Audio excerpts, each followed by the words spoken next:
다 함께 사도신경 하심으로 우리의 신앙을 하나님 앞에 고백합니다. 나는 전능하신 아버지 하나님, 천지의 창조주를 믿습니다. 나는 그의 유일하신 아들 우리 주 예수 그리스도를 믿습니다. 그는 성령으로 잉태되어 동정녀 마리아에게서 나시고 본디오 빌라도에게 고난을 받아 십자가에 못 박혀 죽으시고 장사된 지 사흘 만에 죽은 자 가운데서 다시 살아나셨으며 하늘에 오르시어 전능하신 아버지 하나님 우편에 앉아 계시다가 거기로부터 살아있는 자와 죽은 자를 심판하러 오십니다. 나는 성령을 믿으며 거룩한 공교회와 성도의 교제와 죄를 용서받는 것과 몸의 부활과 영생을 믿습니다. 아멘. 찬송가 543장입니다. 어려운 일 당할 때 나의 믿음 적으나 의지하는 내 주를 더욱 의지합니다. 세월 지나갈수록 의지할 것뿐일세. 무슨 일을 당해도 예수 의지합니다. 성령께서 내 마음 밝히 비춰주시니 인도하심 따라서 주만 의지합니다. 세월 지나갈수록 의지할 것뿐일세. 무슨 일을 당해도 예수 의지합니다. 밝을 때의 노래와 어두울 때의 기도로 위태할 때 도움을 주께 간구합니다. 세월 지나갈수록 의지할 것뿐일세. 무슨 일을 당해도 예수 의지합니다. 생명 있을 동안에 예수 의지합니다. 전국 올라가도록 의지할 것뿐일세. 세월 지나갈수록 의지할 것뿐일세. 무슨 일을 당해도 예수 의지합니다. 아멘. 오늘 말씀 요한복음 13장에서 보겠습니다. 요한복음 13장 21절로 30절까지 말씀입니다. 제가 봉독해 드립니다. 예수께서 이 말씀을 하시고 심령이 괴로워 증언하여 이르시되 내가 진실로 진실로 너희에게 이르노니 너희 중 하나가 나를 팔리라 하시니 제자들이 서로 보며 누구에 대하여 말씀하시는지 의심하더라.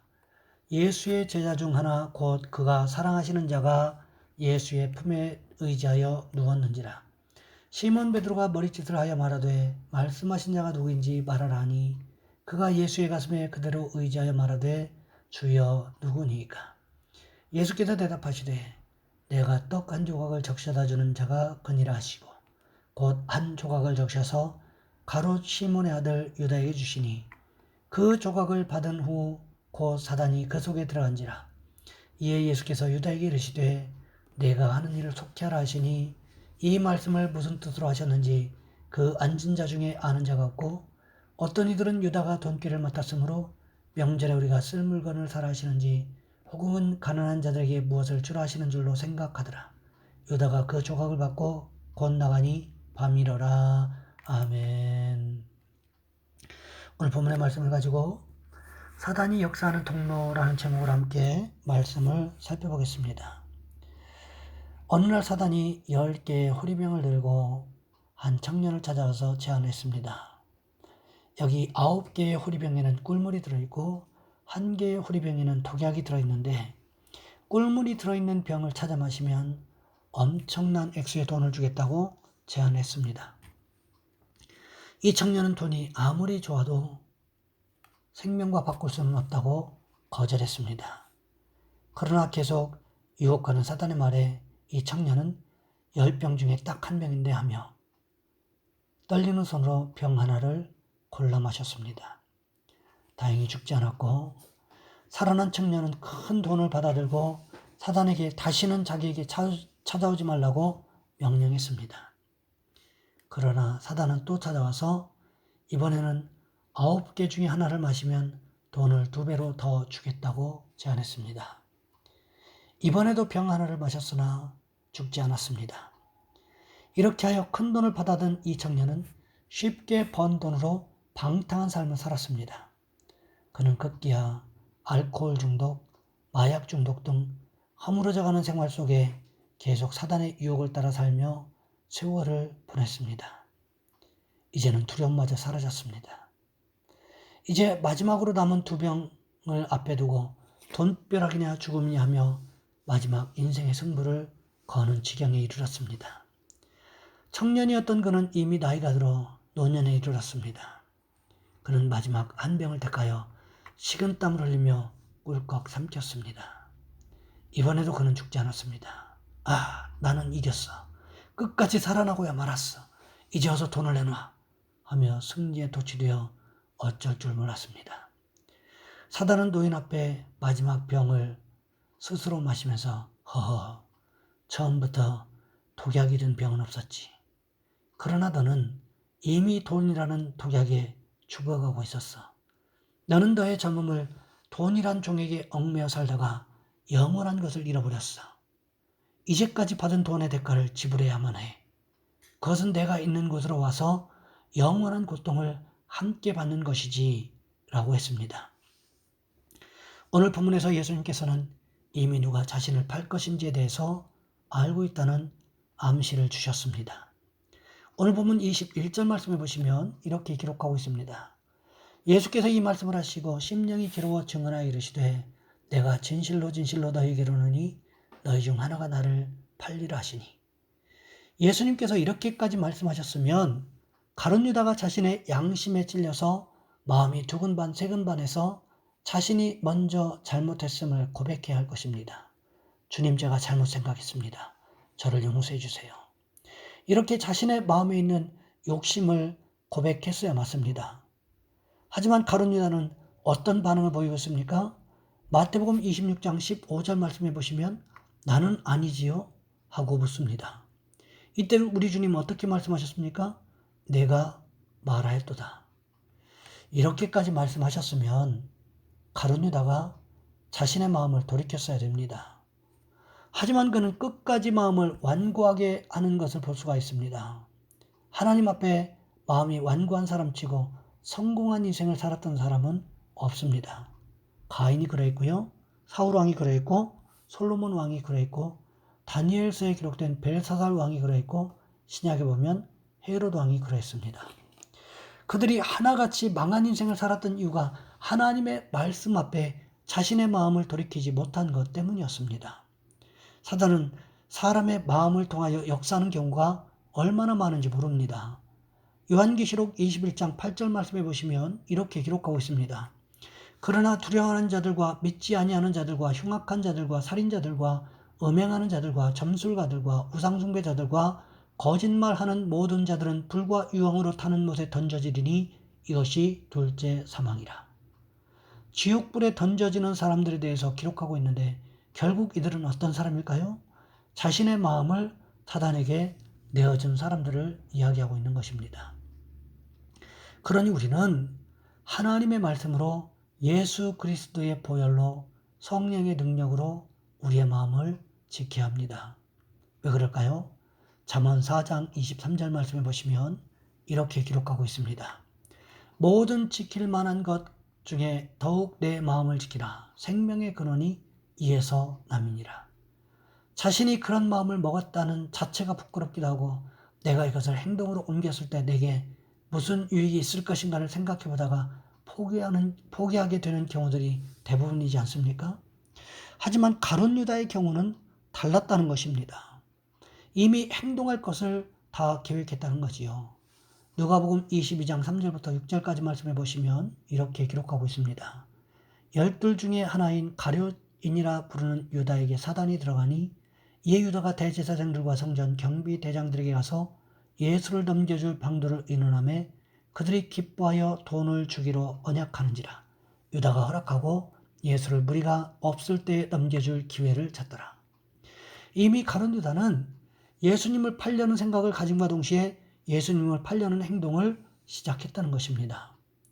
그러면서도 다른 사람들 앞에서는 철저하게 가면을 쓰고 예수님께서 자신을 가리키면서 내가 나를 팔 것이라고까지 말씀하셨음에도 불구하고 어떻게 대답하고 있습니까? 나는 아니지요. 이런 사람에 대해서 디모데전서 4장 1절과 2절 말씀해 보시면 이렇게 기록하고 있습니다. 그러나 성령이 밝히 말씀하시기를 후일에 어떤 사람들이 믿음에서 떠나 미혹하는 영과 귀신의 가르침을 따르리라 하셨으니 자기 양심이 화인을 맞아서 외식함으로 거짓말하는 자들이라. 믿음에서 떠났다고 말씀하셨지요. 가룟 유다가 예수님의 말씀을 믿지 못했다는 것입니다. 미혹하는 영과 귀신의 가르침을 따른다고 했지요. 가룟 유다의 마음에 사단이 가득했다. 그래서 사탄의 조종을 받고 있었다는 것입니다. 사단은 우리에게 다가올 때에 달콤한 유혹으로 다가옵니다. 하지만 목적은 하나님께로부터 받은 우리의 영적 생명을 도적질하고 죽이고 멸망시키기 위해서 다가온다는 것입니다. 하지만 우리는 사단이 우리에게 심어주는 생각들을 모두 없앨 수 있는 능력이 없다는 것입니다.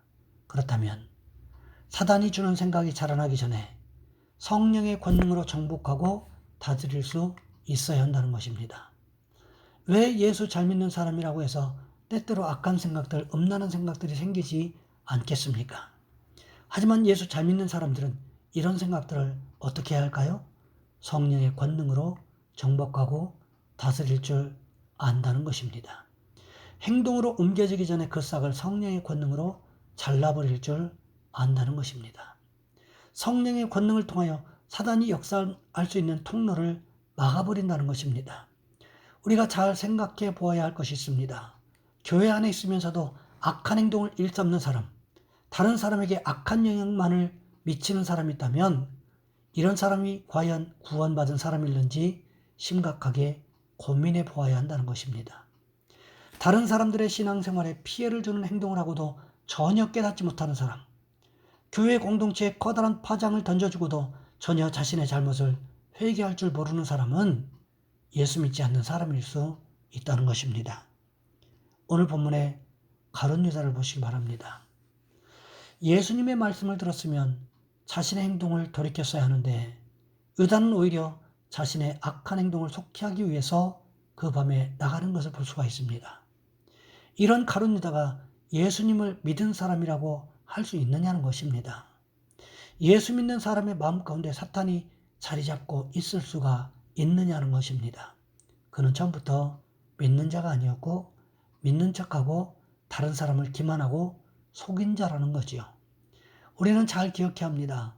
사단은 사람의 행동을 통하여 역사하기 때문에 우리의 행동 하나하나 가운데 성령의 간섭하심이 있기를 기도해야 한다는 것입니다. 성령께서 우리의 삶에 간섭하시지 않으면 우리도 얼마든지 가룟 유다와 같은 행동을 할 수 있기 때문에 그렇습니다. 바라기는 우리에게 날마다 성령의 능력이 충만한 모습이 있으시기를 주님의 이름으로 부탁을 드립니다. 이 시간 우리 한 목소리 함께 기도합니다. 주여, 우리의 마음 가운데 성령 충만함 있게 도와주옵소서. 주님이 날마다 우리의 삶의 주인이 되어 주옵소서. 또한 나라와 민족을 위해서 이 시간 우리 주여 한번 간절히 부르신 후에 한 목소리 함께 기도합니다. 주여, 사랑의 하나님, 우리를 도와 주시기를 원합니다.